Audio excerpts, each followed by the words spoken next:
মুখে একগাল হাসি, এবার সোশ্যাল মিডিয়াকে মাতিয়ে রাখলেন মোমো বিক্রেতা এই তরুণী। আজকাল স্ট্রিট ফুড সোশ্যাল মিডিয়ায় ট্রেন্ড করছে। সোশ্যাল মিডিয়ার মাধ্যমে এতটাই বড় পাওকার বিখ্যাত হয়েছিলেন যে এখন তিনি প্রতিযোগী হয়ে বিগ বসের ঘরে পৌঁছেছেন। আর এবার চন্দ্রিকার পর সোশ্যাল মিডিয়ায় ট্রেন্ড করছেন মোমোস গার্ল। সম্প্রতি সোশ্যাল মিডিয়ায় এবার ভাইরাল হলো এক মোমো গার্লের ভিডিও, যেই ভিডিওটি এখন পর্যন্ত 4 লাখের বেশি মানুষ দেখেছেন। ভাইরাল এই ভিডিওতে দেখা যাচ্ছে একটি মেয়ে তার কার্টে মোমো বিক্রি করছে। একজন ফুড ব্লগার মেয়েটির কাছে আসে এবং তার কাছ থেকে 1 প্লেট মোমো অর্ডার করেন।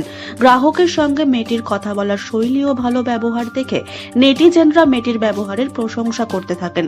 মেয়েটির এই সৌজন্যতা বর্তমানে হৃদয় কেড়ে নিয়েছে কোটি কোটি মানুষদের। तो मैम एक प्लेट लगा दोगी मेरी? हाँ जी। ठीक है, प्लेट आ गई। हाँ जी। और ये प्लेट में बटर कौन लगाता है? हाँ जी, ये चिपक जाते हैं ना, अच्छा, इसलिए ये चिपक जाते हैं इसके